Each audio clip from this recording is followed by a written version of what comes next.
उदारवाद विचारधारा के बारे में जानकारी लेंगे। जैसा कि हमें ज्ञात है कि सन 1885 में भारतीय राष्ट्रीय कांग्रेस की स्थापना हुई थी। 1885 से 1905 ईस्वी तक का 20 वर्ष का जो कार्यकाल था, उस समय भारतीय राष्ट्रीय कांग्रेस के अंदर उदारवादी विचारधारा वाले नेताओं का अधिक प्रभाव रहा था। इन नेताओं में प्रमुख है दादा भाई नौरोजी, फिरोज शाह मेहता, सुरेंद्रनाथ बनर्जी, लाल मोहन घोष, गोपाल कृष्ण गोखले, रास बिहारी बोस, महादेव गोविंद रानाडे, एओ ह्यूम और उमेश चंद्र बनर्जी। इस काल के अंदर कुछ उदारवादी अंग्रेज थे, वे भी राष्ट्रीय कांग्रेस के नेता बने थे, उनके सदस्य बने थे राष्ट्रीय कांग्रेस के, जिनमें प्रमुख है A O Hume, William Wedderburn, George Yule. इन लोगों ने भी राष्ट्रीय कांग्रेस में सदस्यता प्राप्त करके भारतीय राजनीति के अंदर जनता के हित के लिए अपने प्रयास किए। उदारवादी विचारधारा की विशेषता एवं प्रमुख सिद्धांत, जैसा कि हम देखते हैं कि उदारवादी जो अधिकांश सदस्य थे राष्ट्रीय कांग्रेस के, वे ब्रिटिश शासक के प्रशंसक थे। उस समय प्रारंभ में राष्ट्रीय कांग्रेस के जो सदस्य थे उनमें अधिकांशतः मध्यम वर्ग के और बुद्धिजीवी लोग थे, जिनमें डॉक्टर, वकील और अन्य बैरिस्टर तथा शिक्षक आदि जो इसके सदस्य बने थे। उन लोगों ने जिनके ऊपर ब्रिटिश सभ्यता संस्कृति का अधिक प्रभाव था, इसलिए इस काल के अंदर कांग्रेस की जो उदारवादी विचारधारा मनोवृत्ति के जो व्यक्ति थे, वे ब्रिटिश शासन के प्रशंसक थे। क्रमिक सुधारों में विश्वास, उदारवाद के कार्यकाल के अंदर कांग्रेस के जो प्रमुख नेता थे, उनका वे क्रमिक सुधार में विश्वास था। वे नहीं चाहते थे कि उनको अपने स्वयं पर आत्मविश्वास उस समय बन नहीं पाया था, और वे नहीं चाहते थे कि सरकार एकदम ब्रिटिश सरकार उनको शासन की सारी जिम्मेदारी दे दे।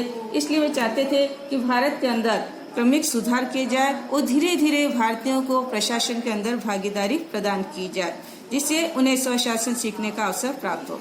ब्रिटिश शासन को भारत के हित में समझना, जो उदारवादी नेता थे प्रारंभ में राष्ट्रीय कांग्रेस के, उन्होंने भारत के अंदर ब्रिटिश शासन को एक अभिशाप नहीं वरदान समझा। उनके ये सोच था कि ब्रिटिश शासन के संपर्क में आने से ही भारत में काफ़ी विकास हुआ, जैसे दूरसंचार प्रणाली का विकास हुआ और तार, टेलीफोन, रेल यातायात और नवीन तकनीकी शिक्षा की जानकारी, इस प्रकार के अनेक ऐसे कार्य जो थे वे ब्रिटिश शासन के कारण ही भारत में हुए। इसलिए वे भारत में ब्रिटिश शासन को हित में समझते थे, उसे वरदान समझते थे, अभिशाप नहीं समझते थे। उदारवादी जो कांग्रेस के नेता थे, वे अंग्रेजों की न्यायप्रियता में विश्वास करते थे। उनका यह मानना था कि ब्रिटेन की संसद जो है, ब्रिटिश संसद जो सभी संसदों की जननी है, और अंग्रेज जो है न्यायप्रिय है।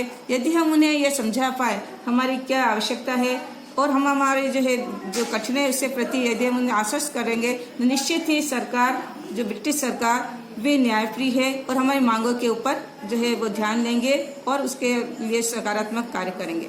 वैधानिक तरीकों में विश्वास, जो उदारवादी जो थे, वे किसी प्रकार के आंदोलनकारी और उग्रवादी तरीकों में विश्वास नहीं था। उनके जो कार्य प्रणाली थे, जिसमें स्मरण पत्र भेजना, प्रार्थना पत्र भेजना, प्रतिनिधि मंडल भेजना, इस प्रकार के संवैधानिक तरीकों के अंदर वे विश्वास करते थे। उदारवादियों के जो कार्यक्रम थे, उन कार्यक्रमों के अंतर्गत भी उनका प्रयास था कि भारतीयों के अंदर जो है राष्ट्रीयता की भावना का विकास करना, भारतीयों के हित के लिए कार्य करना, और जो सरकार का जो व्यय है, सैनिक व्यय, उसके कम करना, कृषि के विकास और किसानों के हितों के लिए कार्य करना, इस प्रकार उनके कार्यक्रम थे। और जनता का जन भागीदारी शासन के अंदर बढ़ाना चाहते थे। धीरे धीरे उदारवादी जो थे, उन्होंने इसके लिए प्रयास किए थे और उन्होंने सरकार को जो है अनेक प्रकार जो है समय समय पर उन्होंने अपने प्रतिनिधि मंडल भेजे, और जो सरकार के लिए जनहितकारी कार्य करने के लिए उन्होंने अपनी मांगे भेजी थी, संवैधानिक तरीके अपनाए थे। लेकिन धीरे धीरे उनका जो है उत्साह जो था वो धीरे धीरे कम होने लगा, क्योंकि सरकार ने उनकी संवैधानिक जो मांगे थी, जो कार्य प्रणाली थी, उसकी ओर उन्होंने अधिक ध्यान नहीं दिया। और धीरे धीरे जो कालांतर में 1905 के समय के बाद में जो कांग्रेस के नेता थे, उनमें उदारवादी संवैधानिक जो तरीके जो थे, उनको राजनीतिक भिक्षावृत्ति के जो मानने लगे थे। इसलिए उस 1905 के बाद में कांग्रेस की विचारधारा में कुछ परिवर्तन हमें दिखाई देता है। यदि हम देखें तो उदारवादी की जो कार्य प्रणाली है, उनका जो योगदान है, वह भारतीय राष्ट्रीय आंदोलन में महत्वपूर्ण रहा। उस समय जबकि कांग्रेस एक जन्म हुआ ही था कांग्रेस का और एक नवस्थापित संस्था थी, यदि उस समय वो कांग्रेस के सदस्य जो है वह सरकार विरोधी नीति अपनाए थे, तो संभवतः जन्म के बाद ही उस समय जो वातावरण था कि यहाँ पे किसी भी संगठन को वे जो है शंका की दृष्टि से देखते, तो हो सकता है उसके जन्म के बाद उसे कुचल दिया जाता।